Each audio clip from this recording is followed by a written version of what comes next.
delgadito, el más superficial que tenemos en el cuello, que se llama el platisma. Platisma. Y el plátano, chato, alargado, delgadísimo, platisma. Esto va a cubrir desde el mentón hasta la región infraclavicular. Este otro músculo, como ven acá, es el trapecio, los fascículos cervicales aquí. Esta silueta que estoy marcando acá es el músculo de Kohn, el esternocleidomastoideo. Acá tengo el borde anterior del esternocleidomastoideo. Aquí tendré el borde posterior del esternocleidomastoideo. Estos cuatro nervios que dan el plexo cervical superficial, que como decía al inicio del experimento, es netamente sensitivo. Sus cuatro ramitas que da son netamente sensitivos.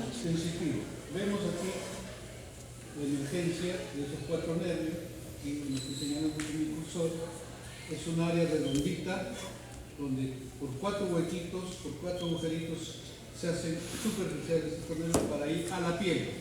Esto plexo cervical da inervación sensitiva a la piel. Y cuando digo inervación sensitiva, me estoy refiriendo a tres estímulos: táctil, térmico, doloroso. Táctil, térmico, doloroso. Esos estímulos se llaman estímulos sensitivos, a diferencia de sensorial. Sensorial se refiere a la inervación del gusto. Para la visión, por ejemplo, el nervio óptico, por ejemplo, el segundo par craneal, tiene inervación sensorial. El primer par craneal, el olfatorio, es inervación sensorial, porque va a parar en los sentidos. El gusto, la lengua, séptimo par, también es sensorial. ¿Okay? El octavo también es sensorial, porque es para la audición. En este caso, repito, estamos viendo en el tercio medio, ahora me estoy pasando mi cursor, tercio medio y borde posterior del ECOM, el esternocleidomastoideo. Ahí está la emergencia de estos cuatro nervios que hemos visto: el nervio auricular, el nervio cervical, el cervical transverso y el nervio supraclavicular. Es el lugar donde se hacen superficiales estas cuatro ramitas. Se llama peseta, apunte, o botón sensitivo. Peseta o botón sensitivo. Es un área redondita con cuatro agujeritos. Después lo van a volver a ver. ¿Okay? En otros libros, esa emergencia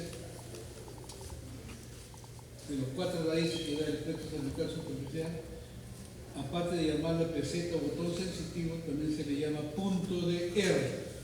ER de grande, sí, punto de R, ER de B, B grande, ¿ok?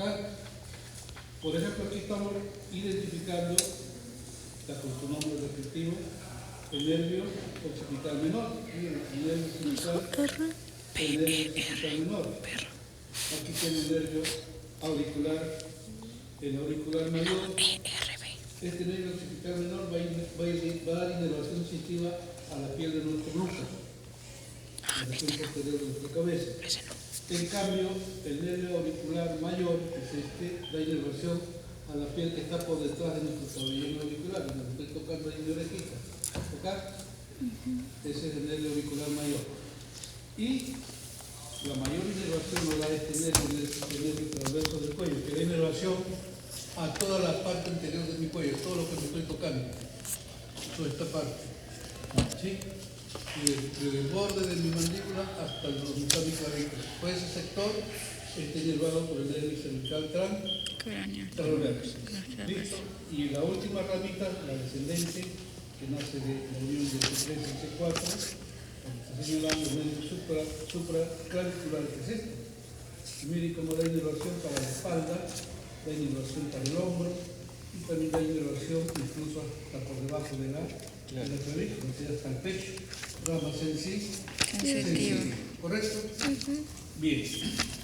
Entonces los tres primeros, miren, nacen de C3, de la unión de C2 y C3. De ahí salen las tres primeras ramitas: el occipital, el auricular y el transverso del cuello. Y de C3, el nervio supraclavicular, perdón, están haciendo la unión de C3 con C4. ¿Va? Inervación netamente sensitiva, como muy bien se ve. Acá lo voy a correr y vemos en una vista anterior. Miren, aquí tengo este músculo, dijimos que se llama, y ahí está su nombre. El músculo platisma viene del borde inferior de la mandíbula y miren, desciende hasta incluso por debajo de la clavícula. Este músculo es el platino, también llamado músculo cutáneo. Músculo cutáneo. En la imagen de la derecha vemos esta venita, mucho cuidado con esta vena, es la vena yugular externa, el líquido superficial. Esta vena cuando gritamos, pujamos, tosemos, se hincha, se dilata y se hace muy visible. Acá está inmediatamente por debajo de la piel. ¿Por qué he hecho un punto acá aparte de esta para hablar de esta vena? Esta vena nos puede causar la muerte cuando es seccionada. En un accidente de tránsito, en una gresca o cuando te asaltan, te cortan la yugular, esa es la que es cortada. La yugular externa. ¿Y por qué te puede causar la muerte? Cuando se secciona esa vena, entra aire porque se dilata. Al gritar nosotros dilatamos la vena. En ese momento que gritamos, cuando nos cortan el cuello, entra aire a la vena. Y eso se llama trombosis gaseosa. Ese aire se mete al cerebro, a los pulmones y te produce una trombosis cerebral o trombosis pulmonar que te mata. Entonces, ¿qué debemos hacer cuando yo veo a una persona, de repente a uno mismo, que puede insultar ahora con la situación también crítica, en el salto, se corta la yugular, lo primero que tiene que hacer es no gritar. Uno, un poco difícil a veces en el momento, ¿no? Pero lo digo por acá. Segunda opción es hacer compresión fuerte en la mano para evitar que, no para evitar hemorragia, sino para evitar que no entre aire. La causa de la muerte de trombosis pulmonar o cerebral es la embolia gaseosa, se llama. Acá, esta vena va por delante del externo periodo. Embolio. ¿Sí? Trombosis. Y aquí vemos, miren, el punto de R. Ahí está el punto de R. Miren. La verdad que se confundió el punto de R. ¿Sí? ¿Dónde se ubica el punto de R? Borde posterior del con tercio medio. Borde posterior del con tercio medio. Eso se llama peseta sensitiva, botón sensitivo, que es redondito y tiene 4 huequitos. Peseta en botón, también se llama penceta. Hay botones que tienen 2, otros que tienen 4 huequitos, ¿no? Penceta o botón sensitivo. Botón sensitivo. ¿Y peseta sensitiva por qué? Porque es plano. Peseta. Y es redondo, parece una moneda de 10 céntimos, con sus 4 huequitos. ¿Sí? Y él, que fue un anatomista, lo describió de una importancia en honor a él, le pusieron su apellido, punto de él. ¿Dónde se ubica? Repito, borde posterior del ecón, tercio medio. Y de ahí se mueven más los nervios. El auricular mayor, el occipital menor, el transverso que se va acá hasta la línea media del cuello, que tiene el rato este sector. Y aquí ven las 3 ramas que da el nervio supraclavicular, para el pecho, para el hombro, para la región posterior de nuestro cuello, en el trapecio. ¿Ok? Bien, vamos a seguir avanzando. Por acá. Y acá lo tenemos. Responde a la rama posterior de C2. Yo les mencioné acá que el plexo cervical se forma por la unión de las ramas ventrales o anteriores. Pues bien, el nervio occipital mayor corresponde a la rama posterior de C2. ¿Sí? Ese es el nervio occipital mayor. Y pasó muy rapidito un ratito que he visto. Bueno, no se puede. Y se va a unir a esta altura más o menos con el nervio occipital. Luego tenemos el nervio supraclavicular. El nervio supraclavicular, en cambio, desciende oblicuamente hacia abajo y hacia adelante, siguiendo también el borde posterior del esternocleidomastoideo mayor o gran nervio occipital. A ver, esta imagen me va a servir para reconocer las 2 ramas ascendentes que tiene el plexo cervical superficial, que es sensitivo. Aquí vemos el nervio occipital, ¿no? El nervio occipital, y aquí el nervio auricular, para la inervación sensitiva a la piel que está detrás de la oreja y parte de la zona donde están observando la parote, como se debe indicar.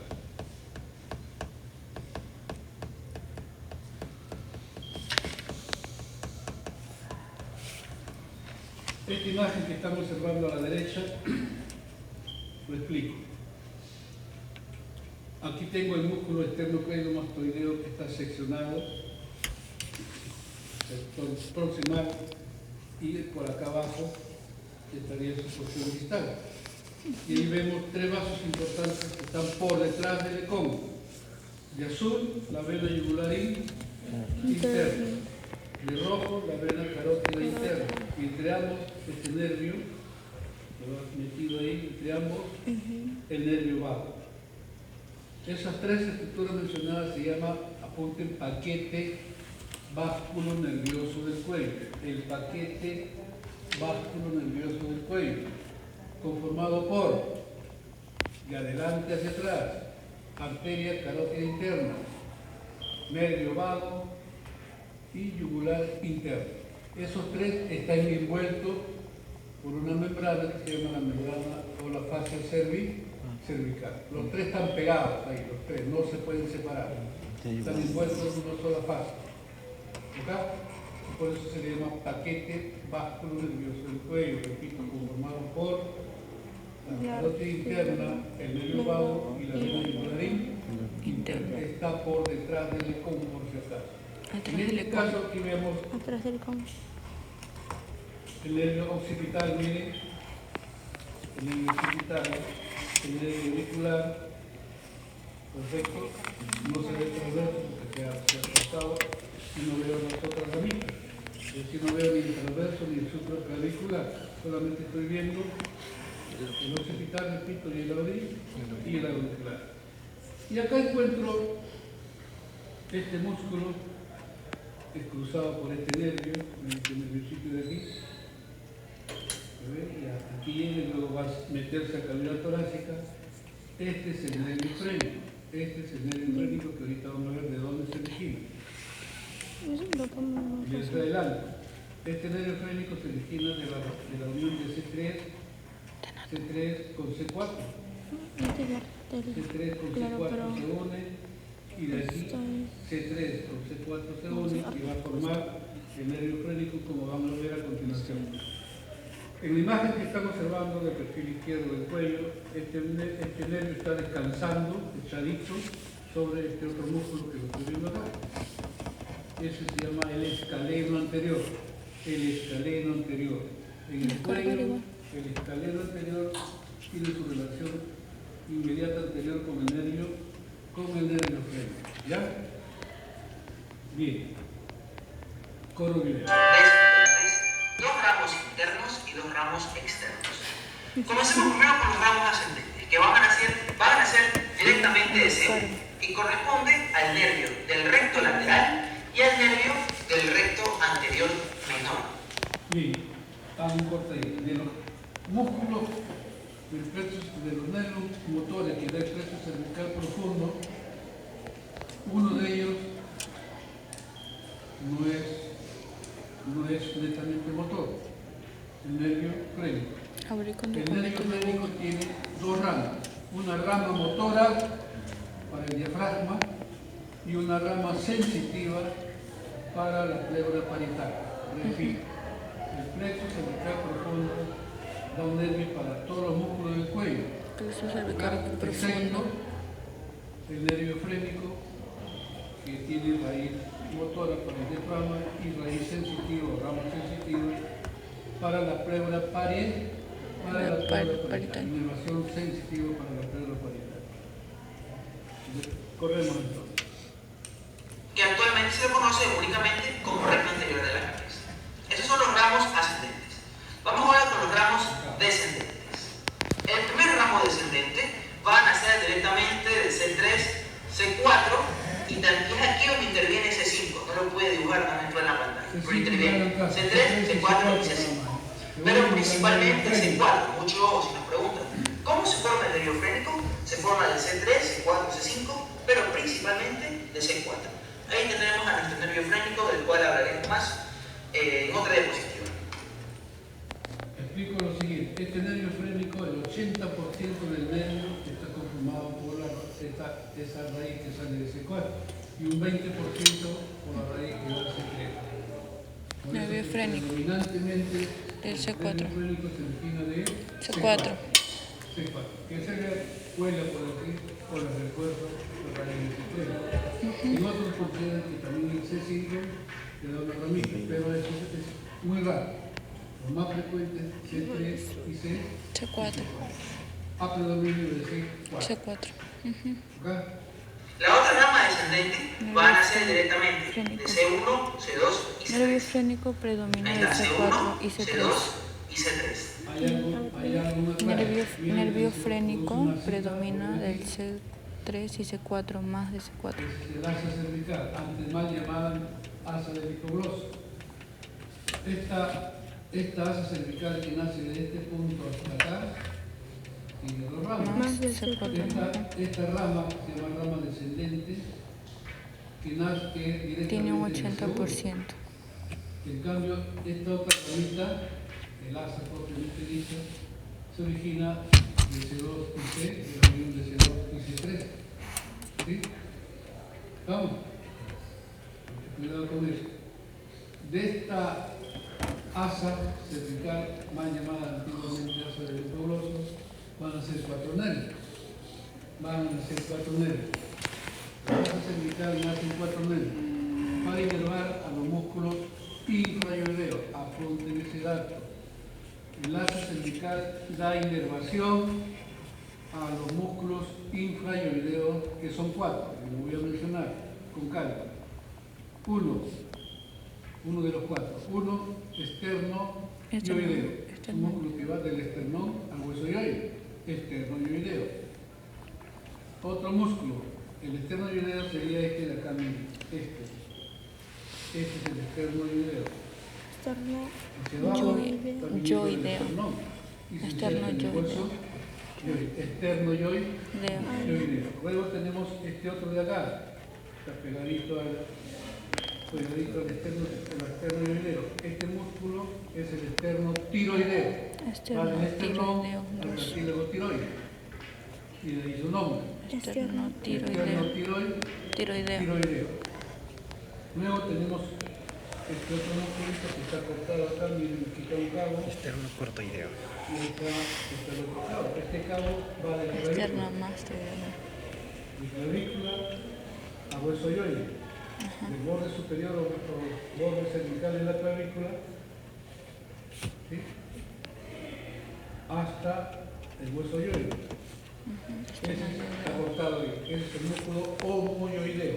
Homoyoideo. ¿Sí? Esterno-yoideo, esterno-tiroideo, homoyoideo, y el más cortito de todos, que apenas veo un pedacito aquí, es el tiroyoideo.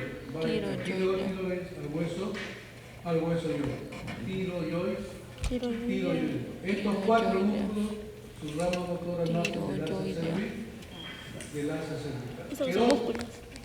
Sí. Bien, quedó. ¿Esos son cuáles? Ahí lo voy a Son originados por la asa cervical. Originados por el asa cervical.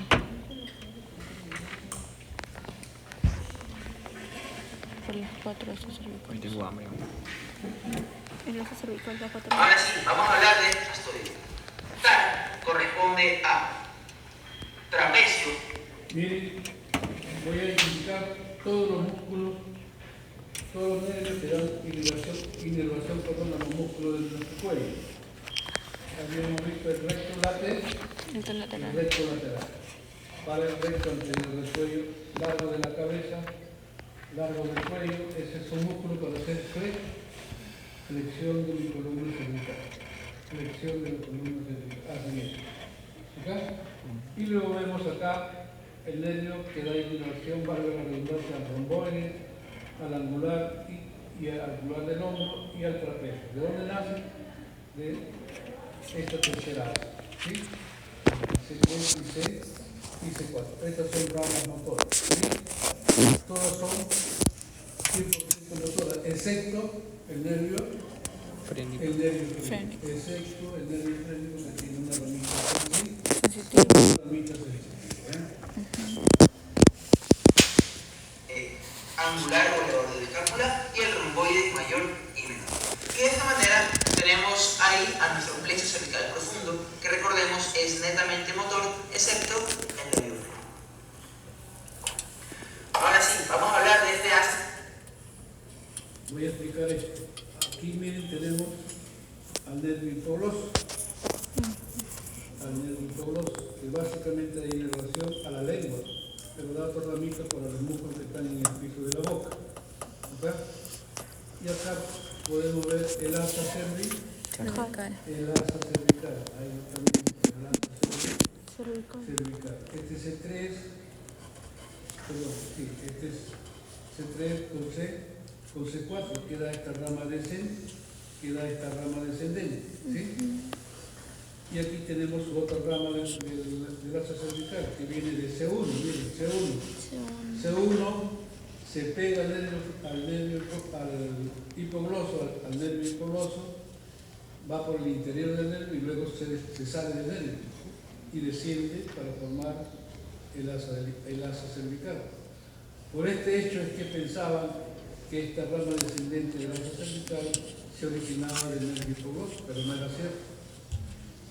Okay. Este nervio de aquí es continuación de C1, que se pega, por así decirlo, al hipogloso, pero luego se despega y ya desciende libre para unirse con la otra rama descendente que sale de C3 y C4. ¿Verdad? Para eso sirve esta imagen. Ahí tenemos a más detalle el paquete vasto nervioso del cuello. ¿Por qué estructura está formado el paquete vasto nervioso del cuello? Dijimos la yugular interna, la carótida interna, y entre ambos miren metido ahí, protegido por ambos brazos, El nervio vago. el nervio. Todas estas tres estructuras están envueltas por una sola pasta que le empaqueta el ciclo protege, que se llama paquete Básculo nervioso. Está por detrás del ecón, está por detrás del ecón. Este paquete básculo nervioso va a estar cruzado así, está pasando muy cruzado por el hipogloso, que ahorita lo van a ver. ¿Ya? Interna, carótida externa. Nada extraño todavía. Por acá tenemos la... Ahí ven, cruzó el hipogloso. ¿Acá? Lo cruzó el hipogloso. Nuestro nervio hipogloso, saliendo del conducto del hipogloso o agujero condilo anterior. Todo nombre. Por acá tenemos ya a los anfitriones de esta parte. A los nervios, a las ramas anteriores de C1, C2, C3 y también C4, por el no lo dibujé. Porque el asa cervical solo se forma por C1, C2 y C3. Entonces, la cosa dice así. Al menos primero nuestra asa cervical. No, recuerden que C2 y C3 se unen y forman una. C2 y C3 y forman la rama descendente. Creo que Y ahí le falta un pedacito, ¿no? Ese pedacito que falta se va a originar de C1, que se pega al hipogloso y luego se desprende de él y va para unirse con esta ramita de C2 y C3. Una parte de la asa cervical. Aquí viene la cosa. C1. No te desmayes. Ahí está, se metió, se pegó, se adherió Y después al hipogloso con un corto thread y luego se escapa de él y desciende para completar toda la formación del asa cervical. Por esto es que pensaban los anatomistas antiguos que esta ramita salía del hipogloso. descendente era parte del hipogloso, pero después se hizo una disección más fina y comprobaron que no era del hipogloso, era continuación de C1, como muy bien se ve en la imagen, ¿correcto? Ya. Uno emite un pequeño ramo que se introduce en el interior del nervio hipogloso y a la altura de la arteria carótida interna, esa misma fibra que penetró en el interior del nervio hipogloso sale del 12º nervio craneal y es de esta manera como contribuye a formar el asa cervical. ¿No? Es aquí donde... Claro, y de esta asa cervical, esta curva que tiene la forma de U, de ahí nacen 4 nervios. ¿Para quién? Para los músculos infrayoideos. Para los músculos infrayoideos. De ahí se originan 4 nervios para los músculos infrayoideos que ya lo mencioné. ¿Correcto? Causa un poco de confusión para los anatomistas de antes, Anatómicamente o físicamente, ellos observaban que el hipogloso era el responsable de la formación del asa cervical. Por eso le dieron el nombre del asa del hipogloso. Sin embargo, a medida que pasó el tiempo, con nuevas investigaciones, se pudo estimular un segmento de la médula y saber con exactitud qué inervaba. De esta manera se dieron cuenta que estimulándose uno, los músculos de la región infrayoidea respondían. ¿Sí? Y así como se dieron cuenta que no era asa del hipogloso y ahora pasó a ser asa cervical. Y de esta manera la asa cervical inerva a todos los músculos infrayoides excepto al tiroides. Al tiroides. ¿Ya? Pero aquí viene la otra cosa, que bueno, esto de aquí nomás es un plus. Generalmente no lo toman, pero lo pueden ver claramente en las imágenes de Netter. ¿No? Aparentemente el músculo tiroideo es inervado por el hipogloso, pero sucede la misma historia acá. Esta misma fibra motora que emite C1 sigue viajando en el interior del hipogloso y llega finalmente al músculo tiroideo y al músculo geniculado. ¿Sí? Entonces, aparentemente el músculo tiroideo está inervado por el hipogloso, pero realmente está inervado por C1. Por C1. Para conectar a internet. Espero no haber. ¿Se entendió eso? Sí. ¿Se entendió? De los 4 músculos De los que 4. da el asa cervical, solamente este musculito más cortito que el infrayoideo es rama directa de C, de C1. Esa es la excepción. ¿Ya? Los confundidos. Con el conocimiento que se pueden quedar y que les va a servir para poder responder un examen, es que el asa cervical inerva todos los músculos infrayoides, excepto el tiroides, que es inervado por el hipogloso. Ese cuento de ahí lo deben llevar con ustedes toda su vida. Vamos ahora con el nervio frénico, el nervio más importante de este plexo. El nervio frénico nace de las raíces, como ya mencioné, C3, C4, C5, pero principalmente de C4. En el cuello, la relación más importante que va a tener, y es así como lo vamos a poder hallar en un cadáver, es que camina sobre el músculo escaleno anterior. Importantísimo. Camina sobre el músculo escaleno anterior. Lateral al paquete vasculonervioso. Sigue su trayecto descendente en el cuello, es cruzado oblicuamente por la arteria supraescapular y por la arteria cervical transversa. ¿Sí? Sigue descendiendo a la altura de la arteria subclavia, forma un pequeño asa, conocido como asa frénico-simpática, que no es nada más que una pequeña comunicación que existe entre la cadena simpática y el nervio frénico a la altura de la porción preescalénica de la arteria subclavia. El nervio frénico sigue descendiendo anterior a la arteria subclavia y posterior a la vena subclavia, y de esta manera entra al tórax. En el tórax cambia la historia. El nervio frénico derecho tiene un trayecto y el nervio frénico izquierdo tiene otro trayecto. Comencemos con el nervio frénico derecho. Vamos a hacer eso más. ¿Sí? El nervio frénico derecho, después de que ingresa por el orificio superior del tórax, se va a insinuar entre. Primero, este es el tronco brachiocefálico. Entre el tronco brachiocefálico derecho, tronco venoso brachiocefálico derecho, y la pleura parietal del pulmón derecho. Sigue su trayecto hacia abajo y esta vez va a estar entre la vena cava superior y la pleura parietal del pulmón derecho. ¿Sí? Ese trayecto descendente lo efectúa en conjunto con las arterias pericardiofrénicas de Taylor, que son ramas de la arteria mamaria interna o torácica interna. Pues bien, el nervio frénico derecho sigue descendiendo en compañía de estos vasos. Esta vez lo hace entre la pleura parietal de la cara mediastínica del pulmón y el pericardio fibroso del corazón. Sigue su trayecto descendente y el nervio frénico derecho sale del tórax. ¿Sí? Mucho ojo, el nervio frénico sale del tórax a través del hiato de la vena cava inferior para finalmente llegar a la cola. Vamos ahora con el nervio frénico izquierdo. Aquí las relaciones son un poco distintas. El nervio frénico izquierdo penetra en el tórax de nuevo por el orificio superior del tórax y esta vez no va a estar en relación con el tronco brachiocefálico, porque este está muy alejado. En cambio aquí va a estar en relación con el nervio vago y con el callado de la aorta y la aorta torácica. Sigue su trayecto descendente de igual manera con las arterias pericardiofrénicas de Taylor entre el pericardio fibroso y la pleura parietal de la cara mediastínica del pulmón. Sigue su trayecto y el nervio frénico izquierdo, en cambio, no penetra en el abdomen, sino que se queda en el tórax. Importantísimo. El nervio frénico izquierdo se queda en el tórax, nervio frénico derecho penetra en el tórax a través del hiato de la vena cava inferior. Sí, y acá en el abdomen, el nervio frénico derecho, lo podemos ver, este es el hiato de la vena cava inferior penetrando en el diafragma, y este es el nervio frénico derecho. Penetra en este hiato y llega a formar parte de un plexo famosísimo que lo van a estudiar en segundo semestre, que se conoce como plexo solar o plexo celíaco.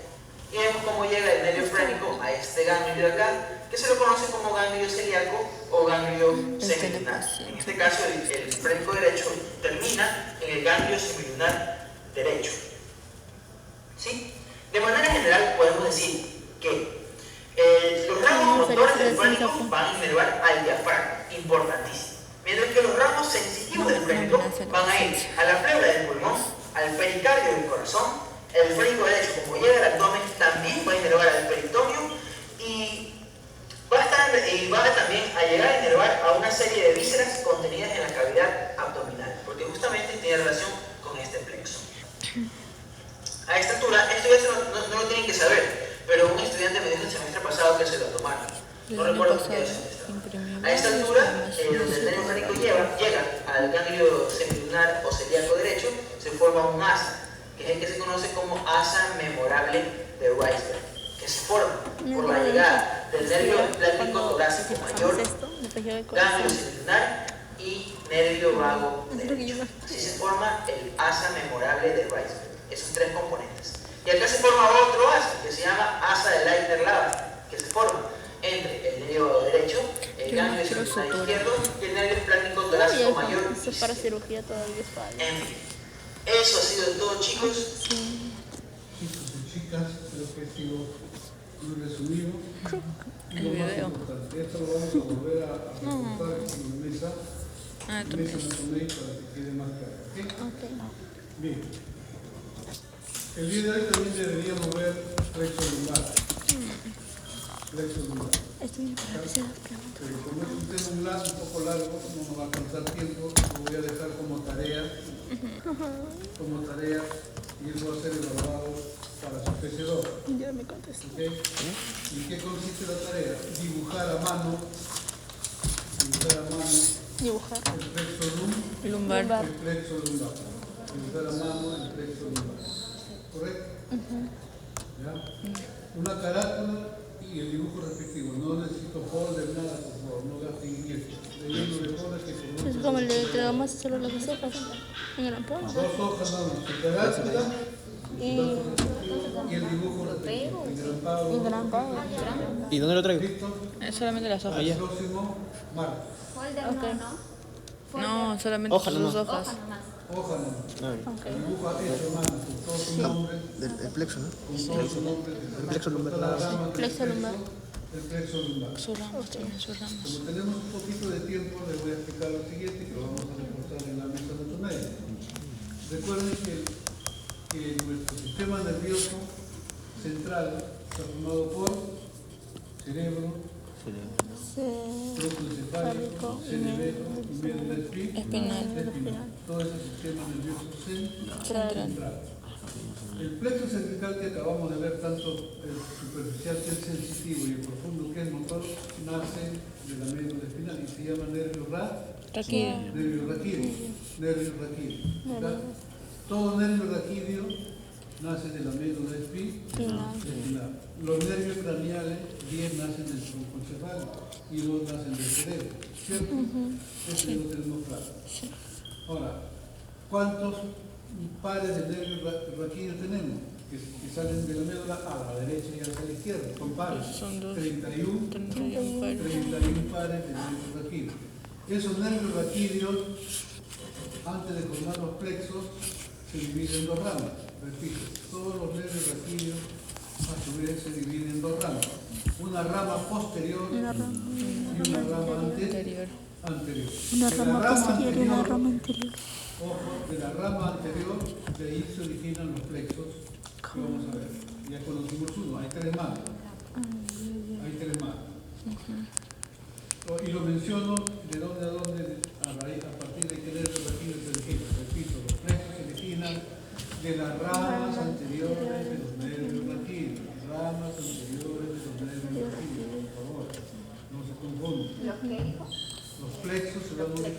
van a conformar de las ramas anteriores de los nervios vaquines. ¿Cuáles son esos plexos? Plexo cervical, que ya saben que va del C1 al C4. Al 4, Ramas anteriores. anteriores de los nervios vaquines respectivos. ¿Estamos? ¿Qué otro plexo tenemos? El plexo braquial. Plexo braquial de brazo. Eso hay inervación motora, sensitiva y vascular a todo miembro superior. ¿De dónde se define el plexo braquial? Lo vamos a ver la próxima semana. La próxima semana ya tenemos el estudio del hombro. ¿Está? Ese plexo braquial se va a originar de las ramas anteriores de C5 ojo, a T1. En ese dato, plexo braquial se originan de las ramas anteriores Plexo braquial de C5 a T1. Después vamos a ver cómo se conforma. A T1. Eso lo vamos a ver en la pizarra. Plexo braquial. Braquial, brazo. Plexo braquial. Listo. Y luego tenemos el tercer plexo, plexo Lumbar. El plexo lumbar va de las ramas anteriores de L1 a L4. L1, De L4. L1 a L4. L4. ¿Correcto? Va.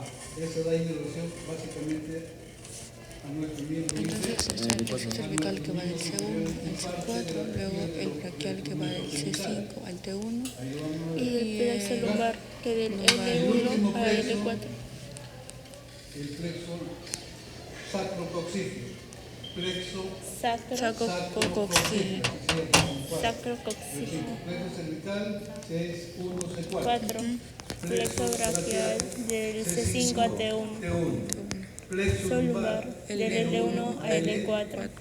A L4. Todo lo que me queda por debajo de L4, es decir, de L5 hasta S5, más C1 y C4.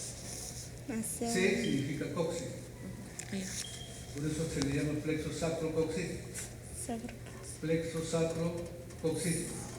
El plexo sacrococcígeo, ¿de dónde va? L5 más A S5 y C1, C4. C4 o C3, porque hay a veces 3 o 4 nervios.